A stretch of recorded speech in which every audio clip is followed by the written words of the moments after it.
So good morning guys. तो चलिए start करते हैं आज के यानी कि 9 फरवरी के इंपॉर्टेंट करंट अफेयर्स को। तो इस प्रश्न में आपसे पूछ रहे हैं, हाल ही में जारी लॉजिस्टिक परफॉर्मेंस इंडेक्स 2023 में भारत की रैंक क्या है? तो आंसर होगा 38। यहाँ पे हम बात कर रहे हैं लॉजिस्टिक परफॉर्मेंस इंडेक्स 2023 की। हिंदी में बोलोगे तो रसद प्रदर्शन सूचकांक 2023 की। और इसको जारी कौन करता है? वर्ल्ड बैंक के द्वारा इसे जारी किया जाता है। और इसमें भारत 38 नंबर पर है। टोटल कितने देशों की ये सूची है? 139 देशों की सूची है। और अगर आप डेली क्रेक एग्जाम चैनल पे करंट अफेयर्स पढ़ते होंगे तो आपको याद होगा, जब भी रैंकिंग वाला प्रश्न आता है मैं पिछले एक साल की इंपॉर्टेंट रैंकिंग्स आपको रिवाइज कराता हूं। तो वहां पे ये रैंक भी आपको जरूर बताता हूं, लॉजिस्टिक परफॉर्मेंस इंडेक्स वाली। और उसमें भी आपने कई बार पढ़ा होगा कि जो भारत है वो 38 नंबर पर है। और आप इमेज में ये फोटो देख सकते हैं, पीआईबी की ली गई ये न्यूज है। इन्होंने भी 7 फरवरी को ये डेटा रिलीज किया। और जब मैंने वर्ल्ड बैंक की साइट पर जाकर के चेक किया, कोई नया डेटा इसका आया नहीं है। वो 2023 में जो डेटा आया था ये वही वाला है। आपको बता दूं, वर्ल्ड बैंक ने ये जो इंडेक्स है, ये जो रिपोर्ट है, ये लास्ट 2023 में जारी की थी। उससे पहले इसने ये 2018 में जारी की थी। और उससे पहले 2-2 साल पहले जोड़ लो, 2016 में, फिर 2014 में, फिर 2012 में, 2010 में, ऐसे ये जारी करता था। बस इस बार न्यूज में कुछ अलग बात ये देखने को मिली है। तुलनात्मक स्टडी की गई है कि हमारी भारत की रैंक जो है वो 2018 में 44 थी, 2014 में 54 थी। तो मतलब ये बताने की कोशिश की गई है कि इंप्रूवमेंट आपको दिखा है। अभी जो लेटेस्ट रैंकिंग है वो 38 है। आप देखोगे इस बार का जो इंतरिम बजट रहा है उसमें भी ज्यादातर तुलनात्मक ही चीजें रही हैं कि उस समय ऐसा था, अभी ऐसा है, उस समय ऐसा था, अभी ऐसा है। तो अगर बेसिकली बात करें कि इस रैंकिंग से पता क्या चलता है कि देश में व्यापार लॉजिस्टिक की क्या स्थिति है, जैसे ट्रांसपोर्ट इंफ्रास्ट्रक्चर कैसा है किसी देश में, सामानों में डिलीवरी टाइम कितना लगता है, कस्टम और बॉर्डर कितना लगता है, कस्टम और बॉर्डर क्लियरेंस मैनेजमेंट कैसा है, ये सब चीजें। तो सिंपल से आपको भारत की रैंक याद रखनी है। देखो वापस से न्यूज़पेपर में ये इंडेक्स आया है तो हमारे एग्जाम के लिए इंपॉर्टेंट हो जाता है। तो भारत की रैंक क्या है? 38 है, ये याद रखना है।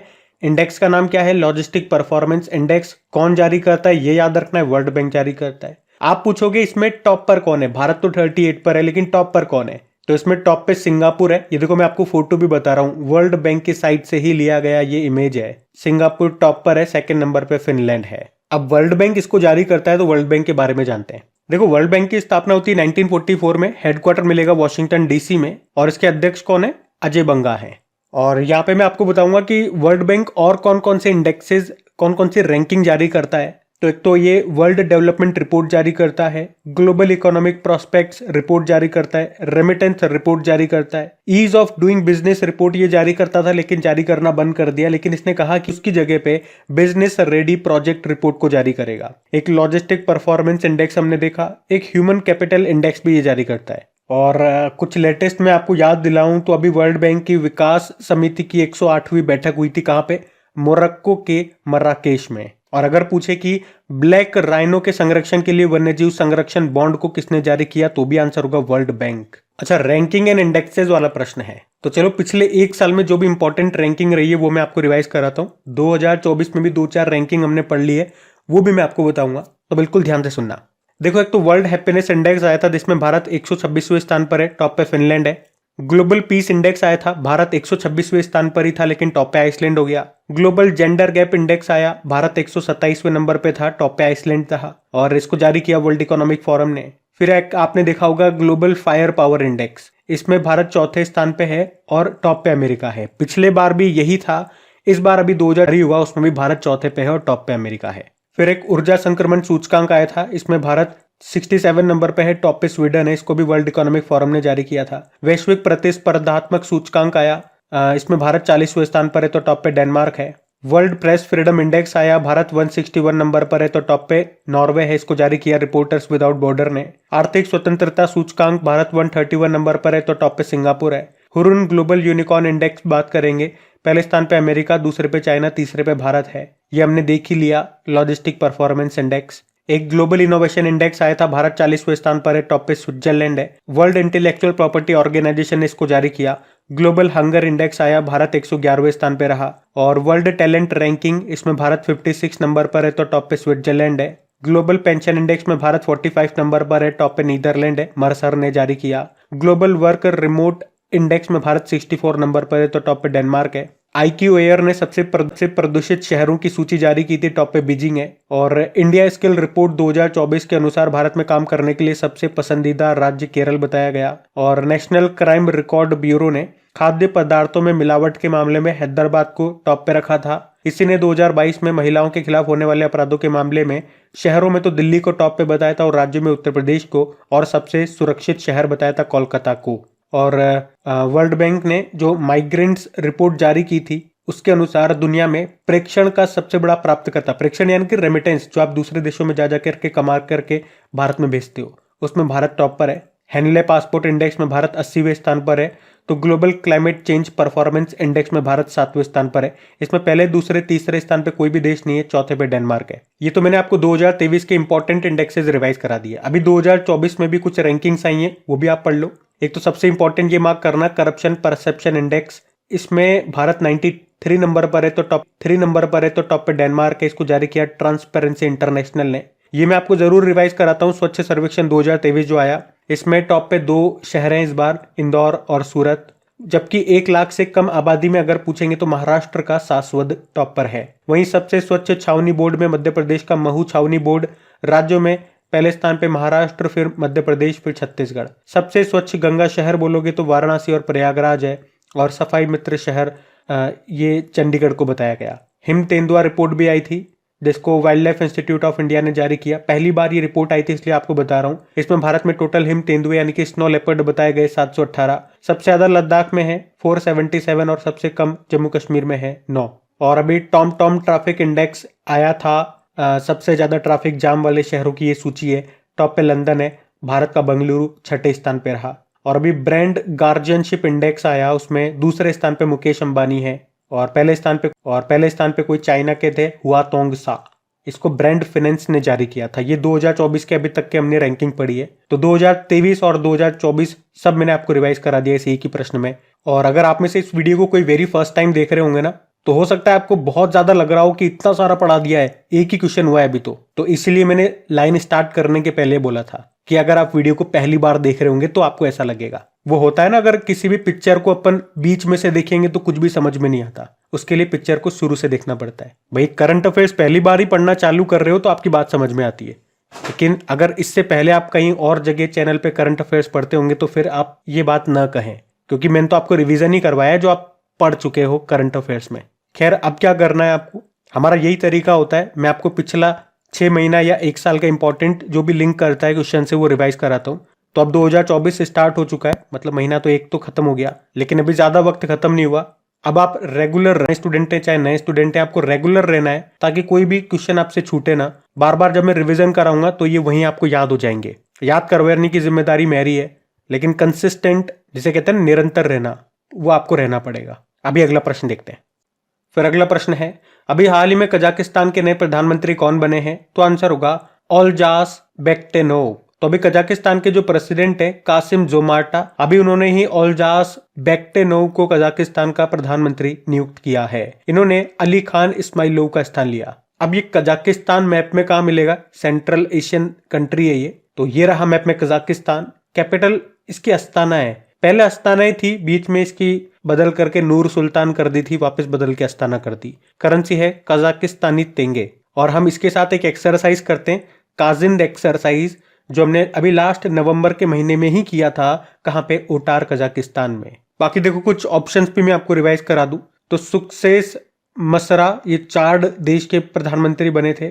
सुल्तान इब्राहिम अभी मलेशिया के राजा बने। क्रिस्टोफर लक्सन ये भी न्यूजीलैंड के प्रधानमंत्री बने थे। ध्यान रखना ये। अगला प्रश्न देखते हैं।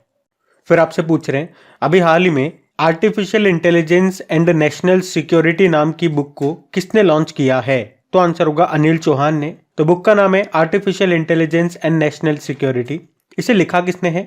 2 जनों ने, विजय खरे और अमित सिन्हा ने। और लॉन्च किया हमारे जो चीफ ऑफ डिफेंस स्टाफ है, हमारे दूसरे नंबर के CDS हैं जनरल अनिल चौहान, उन्होंने। याद रखना ये हमारे दूसरे नंबर के CDS हैं।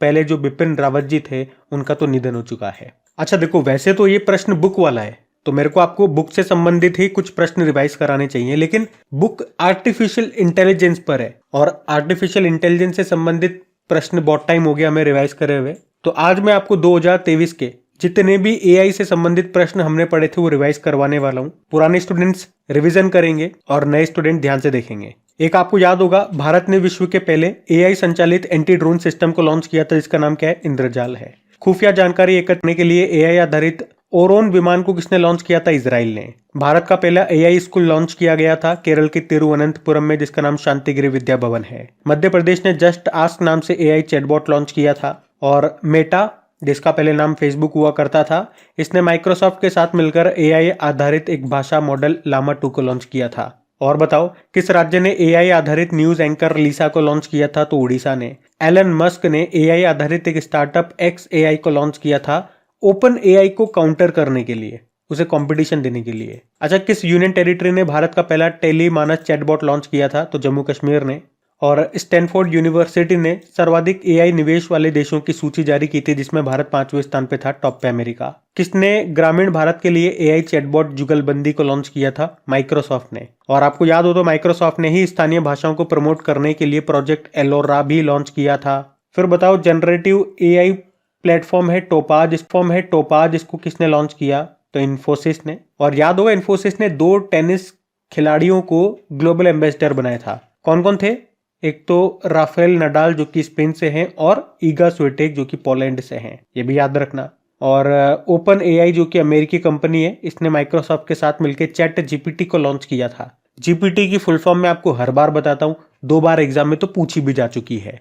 जनरेटिव प्री ट्रेन्ड ट्रांसफॉर्मर, याद रखना। इसी तरह से रशिया ने गीगा चैट लॉन्च किया था, तो गूगल ने बार्ड लॉन्च किया था। और इसी तरह से याद भी होगा आपको कि गूगल ने artificial intelligence neural network Gemini AI को भी लॉन्च किया था। और वैसे आर्टिफिशियल इंटेलिजेंस का गॉडफादर किन्हें कहा जाता है? जेफरी हिंटन को कहा जाता है। उसके अलावा आपको याद रखना है, आर्टिफिशियल इंटेलिजेंस सुरक्षा पर पहला शिखर सम्मेलन हुआ था, समिट हुआ था यूके के ब्लेचले में। और यहीं पे ब्लेचले घोषणा पत्र, ब्लेचले डिक्लेरेशन आया था, एआई सुरक्षा से संबंधित था ये। और बताओ, किस एआई ने प्रधानमंत्री नरेंद्र मोदी के भाषणों का तमिल में अनुवाद किया था? वाराणसी में जो काशी तमिल संगम हुआ था वहां पे, तो भाषिणी एआई उसका नाम था। उसी तरह से सुप्रीम कोर्ट ने एआई आधारित क्षेत्रीय भाषा अनुवाद उपकरण को लॉन्च किया था, उसका नाम सुवास है। ओला ने भारत का पहला एआई मॉडल लॉन्च किया था, उसका नाम कृत्रिम है। और कृत्रिम अभी न्यूज में फिर से आया था, क्योंकि ये देश का पहला एआई यूनिकॉर्न बन गया है। अच्छा, यूं बताओ, दुनिया की पहली एआई रोबोट ये एक कंपनी में बनी थी, जिसका नाम मीका है। और उस कंपनी का नाम मैंने आपको बताया है हर बार, उसका नाम डिक्टेडोर है, कोलंबिया की कंपनी है। आप ही में से एक स्टूडेंट ने मुझे कमेंट करके मैसेज किया था, उनका कोई एग्जाम था, वो तो मुझे याद नहीं रहा, लेकिन उनके एग्जाम में ये प्रश्न पूछा गया था, ये कंपनी का नाम पूछा था, उस रोबोट का नाम नहीं पूछा। और मैंने आपको दोनों बताए हैं। और मैं आपको ये भी बताता हूँ कि इस रोबोट को किसने बनाया है? हैंसन नाम की कंपनी ने, जिसने एक ह्यूमनॉइड रोबोट है बड़ा फेमस, सोफिया, उसको बनाया। उसी कंपनी ने ये मीका नाम की रोबोट बनाई थी। तो प्रश्न अपन जो पढ़ते हैं वहां से आते हैं, बस आपका सही से रिवीजन होना चाहिए। बाकी आगे देखो कि अभी किसने एआई ओडिसी प्रोग्राम को लॉन्च किया था? तो माइक्रोसॉफ्ट ने। और केंद्र सरकार ने शिक्षा में बहुभाषावाद को बढ़ावा देने के लिए किस नाम से एआई आधारित एप्लीकेशन लॉन्च किया था? अनुवादिनी। अच्छा, भारत की पहली एआई सिटी बनेगी लखनऊ। और अभी जो ग्लोबल यूनिकॉर्न इंडेक्स 2023 आया था, उसमें भारत 3रे स्थान पे था, टॉप पे अमेरिका था। और अब एक प्रश्न आपके लिए होमवर्क प्रश्न है, बड़ा सीधा सा सादा सा प्रश्न पूछ रहा हूं कि अभी 2023 में, या यूं कहूं कि अभी किस डिक्शनरी ने आर्टिफिशियल इंटेलिजेंस को वर्ड ऑफ द ईयर 2023 चुना था? उत्तर देंगे आप लोग कमेंट बॉक्स में। और वीडियो को अगर आपने अभी तक लाइक नहीं किया तो प्लीज वीडियो को लाइक जरूर करना। और अपने दोस्तों के साथ में या किसी भी स्टडी ग्रुप से आप जुड़े हुए हैं तो प्लीज, अगर आपको कंटेंट से हेल्प मिलती है तो इसे सपोर्ट भी करें, आप लोग इसे अपने दोस्तों तक शेयर करें। आज के हमारे वीडियो का हम टारगेट रखते हैं 7000 लाइक का। मैं इंतजार कर रहा हूं कि वो दिन कब आएगा जब मुझे 7000 स्टूडेंट ऐसे मिलेंगे जो हमारे कंटेंट को, हमारे वीडियोस को पसंद करते हैं। तो आप लाइक जरूर कीजिएगा, आपका लाइक हमें मोटिवेट करता है। बाकी आपकी प्रैक्टिस के लिए क्विज आपको मिल जाएगी, पीडीएफ आपको मिल जाएगी क्रिक एग्जाम एप्लीकेशन में, लिंक डिस्क्रिप्शन बॉक्स में है। अभी अगला फिर आपसे पूछ रहे हैं कि भारत म्यांमार सीमा की लंबाई कितनी है जिस पर भारत सरकार बाढ़ लगाने की योजना बना रही है? बाढ़ लगाना मतलब फेंसिंग लगाने की, ताराबंदी करने की। तो उत्तर होगा 1643 किलोमीटर। मतलब भारत और म्यांमार के बीच में तारबंदी की जाएगी, जिससे कोई भी व्यक्ति एक तरफ से दूसरी तरफ आ जा नहीं सकेगा। अभी हमारे जो गृह मंत्री अमित शाह उन्होंने कहा है कि सीमा पर निगरानी को मजबूत करने के लिए ये तारबंदी की जाएगी, फेंसिंग की जाएगी।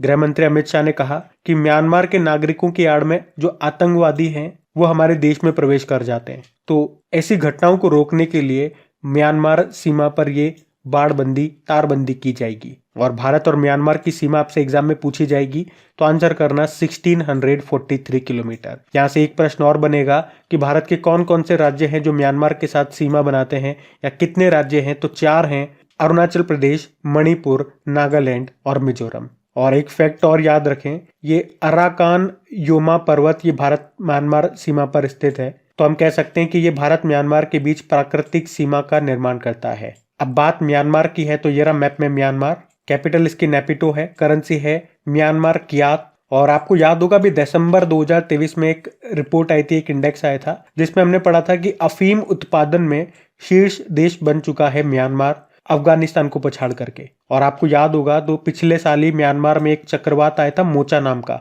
उसने यहाँ पे काफी तबाही मचाई थी और भारत ने मदद करने के लिए एक ऑपरेशन शुरू किया था, ऑपरेशन करुणा उसका नाम है। अब आपके लिए होमवर्क प्रश्न आ रहा है, ये मोचा जो चक्रवात है इसका नाम मोचा किस देश ने रखा था, ये मैं आपसे पूछ रहा हूँ। आता है तो उत्तर दो, और आना चाहिए, मैं आपको कई बार बता चुका हूँ। नए स्टूडेंट्स को बता दूं, मैं यहाँ पे जो भी बीच बीच में प्रश्न आपसे पूछता हूँ आपको एक्टिवेट रखने के लिए कि हाँ आप जाग रहे हो कि नहीं जाग रहे हो, ये बहुत जरूरी होता है बीच क्लास में, क्योंकि मैं तो ऑफलाइन पढ़ाता था तब भी मेरी यही आदत थी, तो वही आदत बनी हुई है। बस क्वेश्चंस आपको सोचने पे मजबूर करते हैं, और वैसे मैं वही प्रश्न पूछता हूँ जो मैं ऑलरेडी कई बार आपको बता चुका हूँ, नए प्रश्न नहीं पूछता हूँ, क्योंकि जो मैं पढ़ा चुका हूँ तो मुझे पता है हर स्टूडेंट्स को वो याद होगा, क्योंकि वो तो मैंने ही पढ़ाया है। अभी अगला प्रश्न देखते हैं। फिर अगला प्रश्न क्या है, अभी विश्व सरकार शिखर सम्मेलन 2024 ये कहाँ पे आयोजित किया जाएगा, तो आंसर होगा दुबई में। बात कर रहे हैं वर्ल्ड गवर्नमेंट समिट 2024 की, कब से कब तक होगा, 12 से लेके 14 फरवरी 2024 तक। कहाँ पे, दुबई यूएई में। और इसमें भारत के प्रधानमंत्री नरेंद्र मोदी को विशेष तौर पर इनवाइट किया गया है। आपको बता दो प्रधानमंत्री नरेंद्र मोदी को ये दूसरी बार इनवाइट किया गया है, इससे पहले उन्हें 2018 में बुलाया गया था। और वैसे आपको याद भी होगा, हमने पढ़ा था कि प्रधानमंत्री नरेंद्र मोदी अभी 14 फरवरी 2024 को यूनाइटेड अरब अमीरात के अबू धाबी में BAPS हिंदू मंदिर का उद्घाटन करने के लिए भी यहाँ पे जाएंगे। अच्छा, दुबई से एक समिट में आपको और याद दे रहा हूँ, 2023 में ये समिट हुई थी, मशीन कैन सी 2023 समिट। और ये समिट, ये शिखर सम्मेलन एग्जाम में पूछा भी गया था। दुबई ये 100% पेपरलेस होने वाली पहली सरकार है। और वैसे जब भी समिट वाला शिखर सम्मेलन का प्रश्न आता है मैं आपको 10 इंपॉर्टेंट समिट से रिवाइज कराता हूँ, लेकिन आज नहीं कराऊंगा क्योंकि आज हमने काफी सारा स्टार्टिंग में रिवीजन कर लिया तो वीडियो बहुत लेंदी हो जाएगा। तो अभी हम अगला प्रश्न देखते हैं। फिर आपसे पूछ रहे हैं, वर्ल्ड हेल्थ ऑर्गेनाइजेशन के ग्लोबल कैंसर बर्डन रिपोर्ट के अनुसार वर्ष 2022 में किस कैंसर के सर्वाधिक मामले दर्ज हुए हैं, तो आंसर होगा फेफड़ों का कैंसर यानी कि लंग कैंसर। तो अभी वर्ल्ड हेल्थ ऑर्गेनाइजेशन ने ग्लोबल कैंसर बर्डन नाम से एक रिपोर्ट को जारी किया है, और इस रिपोर्ट में क्या क्या इंपॉर्टेंट बातें बताई गई है वो मैं आपको बताता हूँ। तो एक तो इसमें यह बताया गया कि विश्व में मृत्यु का दूसरा सबसे बड़ा कारण कैंसर ही है, और कैंसर में भी अलग अलग टाइप के कैंसर होते हैं। तो कैंसर में भी सर्वाधिक मामले लंग कैंसर यानी कि फेफड़ों के कैंसर के हैं, यानी कि कुल कैंसर में जितने भी मामले आए हैं उसमें से 12.4% केसेस तो लंग कैंसर के हैं। उसके बाद ब्रेस्ट कैंसर के सबसे ज्यादा केसेस हैं, परसेंटेज में देखोगे तो 11.6%। और इस रिपोर्ट में यह भी बताया गया कि किस कैंसर से सर्वाधिक मौतें होती है, तो भी आंसर होगा लंग कैंसर से ही। और यह भी बताया गया कि किस कारण से मुख्य रूप से कैंसर होता है, तो तंबाकू के सेवन से, शराब से, मोटापे से, वायु प्रदूषण, इन सब से, या यूं कहूं कि ये मुख्य कारण है कैंसर के। आपको याद होगा अभी वर्ल्ड कैंसर डे हमने मनाया था 4 फरवरी को, क्या थीम थी, together we challenge those in power. और एक सर्वाइकल कैंसर, ये जरूर याद रखना। अभी इसके लिए कौन सी वैक्सीन तैयार हुई है, तो आंसर होगा सर्वावैक्स। और ये किससे होता है, महिलाओं में होता है ये सर्वाइकल कैंसर। ये किससे होता है, ह्यूमन पैपिलोमा वायरस से। और अभी जो इंतरिम बजट आया था उसमें ये बात कही गई थी। चलो ये आप बताओ पहले कि कितनी, और अभी जो अंतरिम बजट आया था वहां पे भी इसके बारे में बात की गई थी कि 9 से लेके 14 वर्ष की बालिकाओं को मुफ्त में सर्वाइकल कैंसर का टीका लगाया जाएगा। तो ये पॉइंट भी याद रखना। बाकी कैंसर की स्टडी ऑफ कैंसर क्या कहा जाता है, ऑन्कोलॉजी कहा जाता है। अच्छा, वैसे एक वर्ल्ड लंग कैंसर डे भी होता है, वो हम 1 अगस्त को मनाते हैं। और एक नेशनल कैंसर अवेयरनेस डे भी होता है, वो हम 7 नवंबर को मनाते हैं। और पूछे कि किस महीने को स्तन कैंसर जागरूकता माह के रूप में मनाते हैं, तो आंसर होगा अक्टूबर महीने को। और वैसे इस रिपोर्ट को जारी किया वर्ल्ड हेल्थ ऑर्गेनाइजेशन ने, तो उसके बारे में भी जानते हैं। स्थापना होती है 7 अप्रैल 1948 को, इसीलिए 7 अप्रैल को आप वर्ल्ड हेल्थ डे मनाते हो। जेनेवा स्विट्जरलैंड में हेडक्वार्टर है और डायरेक्टर जनरल है टेड्रोस अधानोम। अगला प्रश्न देखते हैं। फिर अगला प्रश्न है, अभी हाल ही में भारत में एशियन डेवलपमेंट बैंक की कंट्री निदेशक कौन बनी है, तो आंसर होगा मिया ओका। तो अभी एशियन डेवलपमेंट बैंक ने भारत के लिए कंट्री डायरेक्टर के रूप में मिया ओका को नियुक्त किया है। देखो, एशियन डेवलपमेंट बैंक की बात करते हैं तो इसकी स्थापना 1966 में होती है। इसके सदस्य देश 68 हैं। और अगर आपसे पूछ लें कि 68 नंबर का इसमें सदस्य देश कौन बना था, न्यू बना था। उसके अलावा हेडक्वार्टर मिलेगा मनीला फिलीपींस में। हेड कौन है, मसात्सुको असाकावा है। और उपाध्यक्ष कौन है, अशोक लवासा है। और हाँ, एक 2024 में एक लेटेस्ट अपॉइंटमेंट हमने पढ़ा था कि विकासशील एशियन डेवलपमेंट बैंक में भी एग्जीक्यूटिव डायरेक्टर बने थे। अच्छा, ऑप्शन से भी कुछ इंपॉर्टेंट नाम मैं आपको रिवाइज कराऊंगा। दिल्मा रोसेफ आप जानते हो, न्यू डेवलपमेंट बैंक की हेड है, ये ब्राजील से है। और न्यू डेवलपमेंट बैंक का भी नया सदस्य देश कौन सा बना था, इजिप्ट, मिस्र। इंद्रमणि पांडे इंपॉर्टेंट नाम है, बिम्स्टेक के नए सेक्रेटरी जनरल बने। और जिम स्केया ये inter governmental panel on climate change के अध्यक्ष बने थे। ये नाम इंपॉर्टेंट है भैया, एग्जाम में आ चुका है। ये पूछा गया था एग्जाम में, ये किस देश से बिलोंग करते हैं, ये यूके से हैं, ध्यान रखना। ये अगला प्रश्न देखते हैं। फिर आपसे पूछ रहे हैं, अभी हाल ही में किस फाउंडेशन ने नोएडा एयरपोर्ट के पास आदि योगी शिव जी की 242 फीट ऊंची प्रतिमा बनाने की घोषणा की है, तो आंसर होगा ईशा फाउंडेशन ने। तो अभी ईशा फाउंडेशन ने आदि योगी शिव जी की 242 फीट ऊंची प्रतिमा बनाने की घोषणा की है। कहाँ पे, नोएडा इंटरनेशनल एयरपोर्ट के पास में, जिसे पहले आप जेवर एयरपोर्ट के नाम से भी जानते थे। ये ईशा फाउंडेशन आप जानते होंगे सदगुरु जग्गी वासुदेव जी का ही है। और इस स्टैचू की वो हाइट जरूर याद रखना, 242 फीट है। वैसे शिव जी की एक प्रतिमा आपको याद होगा, पढ़ा था आपने, दुनिया की सबसे ऊंची शिव जी की प्रतिमा राजस्थान के नाथ द्वारा में मिलेगी। 369 फुट ऊंची है वो, जिसका नाम स्टैचू ऑफ बिलीफ है, ध्यान रखना ये भी। अगला प्रश्न देखते हैं। फिर आपसे पूछ रहे हैं, अभी हाल ही में किस देश के पूर्व राष्ट्रपति सेबेस्टियन पिनर्रे की हेलीकॉप्टर हादसे में अभी डेथ हो गई, निधन हो गया, तो आंसर होगा चिली। ये साउथ अमेरिकी कॉन्टिनेंट का एक देश है चिली, और इसी के पूर्व राष्ट्रपति थे ये सेबेस्टियन पिनरे, जिनका भी हेलीकॉप्टर हादसे में निधन हो गया। 74 वर्ष की आयु में इनका निधन हुआ है। वे 2 बार चिली देश के राष्ट्रपति बने थे, एक तो 2010 से लेकर 2014 तक, और अभी 2018 से लेकर 2022 तक। अब आप पूछोगे, अब वर्तमान में चिली देश के राष्ट्रपति कौन है, तो पहले तो आप चिली देश को देखो, तो ये रहा चिली के जैसे शेप वाला चिली कंट्री। कैपिटल इसकी सेंटियागो होती है, करेंसी है चिलियन पीसो, और प्रेसिडेंट है गैब्रियल बोरिक, अभी वर्तमान में है गैब्रियल बोरिक। आपको अटाकामा का मरुस्थल कई बार एग्जाम में मिला होगा, कई बार प्रश्न आता है ये अटाकामा का मरुस्थल कहां पर है, या प्रश्न ऐसे भी पूछा जा सकता है कि दुनिया का सबसे शुष्कतम मरुस्थल कौन सा है, तो वो अटाकामा का मरुस्थल है, जो आपको चिली देश में मिलेगा। और आपको याद हो तो अभी नवंबर की बात है, ज्यादा पुरानी बात नहीं है। इंटरनेशनल सोलर अलायंस का अभी 95 नंबर का मेंबर कंट्री बना था ये चिली, तो ध्यान रखना ये। अगला प्रश्न देखते हैं। फिर आपसे पूछ रहे हैं, अभी हाल ही में किस राज्य में बापू टावर का उद्घाटन किया गया, तो आंसर होगा बिहार में। तो अभी राष्ट्रपिता महात्मा गांधी जी को समर्पित बापू टावर का भी उद्घाटन बिहार की राजधानी पटना में किया गया। इस टावर की ऊंचाई 120 फुट है, और इस टावर में महात्मा गांधी जी से जुड़ी जितनी भी कहानियां हैं, उनसे जुड़े जितने भी आंदोलन है, वो यहाँ पे प्रदर्शित किए जाएंगे। तो गाइज, ये था आज का आपका करंट अफेयर्स का सेशन। उम्मीद करूंगा आपको पसंद आया होगा, और अगर पसंद आया तो आपने वीडियो को लाइक जरूर किया होगा। हमारा सेशन यहीं खत्म होता है, अगर वीडियो को आपने लाइक नहीं किया तो लाइक कर देना। अभी मैं आपको कल के करंट अफेयर्स का क्विक रिवीजन कराता हूँ, फिर सेशन एंड करते हैं हम। तो पहला प्रश्न पूछा था कि देश के पहले डिजिटल राष्ट्रीय संग्रहालय की आधारशिला कहाँ पे रखी गई, तो आंसर होगा हैदराबाद में। फिर पूछा था भारत का सबसे बड़ा थिएटर फेस्टिवल भारत तरंग महोत्सव का आयोजन कहाँ पे किया गया, गुजरात में। फिर पूछा गया अल सल्वाडोर के राष्ट्रपति कौन बने, नायब बुकेले। फिर पूछा राष्ट्र विज्ञान दिवस 2024 की थीम क्या है, इंडिजिनस टेक्नोलॉजी फॉर विकसित भारत। फिर पूछा यूनिफॉर्म सिविल कोड को लागू करने वाला पहला राज्य कौन सा बना, उत्तराखंड। फिर पूछा फीफा वर्ल्ड कप 2026 का फाइनल किस स्टेडियम में खेला जाएगा, मेट लाइफ स्टेडियम न्यूयॉर्क में है। फिर पूछा प्रधानमंत्री नरेंद्र मोदी ने सी सर्वाइवल सेंटर का उद्घाटन कहाँ पे किया, गोवा में। फिर पूछा सौराष्ट्र क्रिकेट स्टेडियम का नाम बदलकर किनके नाम पे रखा जाएगा, निरंजन शाह। फिर पूछा अभी पहली बिम्स्टेक एक्वाटिक चैंपियनशिप का उद्घाटन कहाँ पे किया गया? नई दिल्ली में। और आखिरी प्रश्न पूछा था, अभी wild life photographer of the year 2024 का खिताब किसने जीता? नीमा सारिखनी ने। अभी कल का होमवर्क प्रश्न देखते हैं और सेशन एंड करते हैं। तो कल के वीडियो में पूछा गया था कि अभी वर्ल्ड हैप्पीनेस इंडेक्स में भारत कौन से स्थान पर रहा? तो आंसर होगा 126वें स्थान पे। आप सभी ने प्रश्न का बिल्कुल सही उत्तर दिया। अब ये रहा आज का आपका होमवर्क प्रश्न।